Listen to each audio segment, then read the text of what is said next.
جو شخص سب سے آخر میں جنت میں جائے گا وہ گرتا پڑتا اور کھسٹتا ہوا جہنم سے نکلے گا، پھر جہنم کی طرف دیکھ کر کہے گا بڑی بابرکت ہے وہ ذات جس نے مجھے تجھ سے آزاد کیا اور اللہ نے مجھے وہ نعمت عطا کیا جو اس سے پہلے کسی کو نہیں ملا۔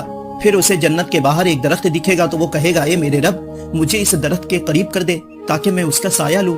تو اللہ فرمائے گا اے ابن آدم اگر میں یہ تجھے دے دوں تو پھر تو کچھ نہیں مانگے گا نا؟ تو وہ کہے گا میں وعدہ کرتا ہوں اس کے علاوہ میں کچھ نہیں مانگوں گا۔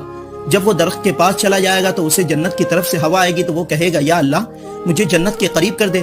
تو اللہ کہے گا تو نے تو وعدہ کیا تھا، مگر پھر بھی اللہ اسے جنت کے قریب کر دے گا اور کہے گا اس کے بعد تو کچھ نہیں مانگے گا نا؟ تو وہ کہے گا کہ میں وعدہ کرتا ہوں اس کے بعد میں کچھ نہیں مانگوں گا۔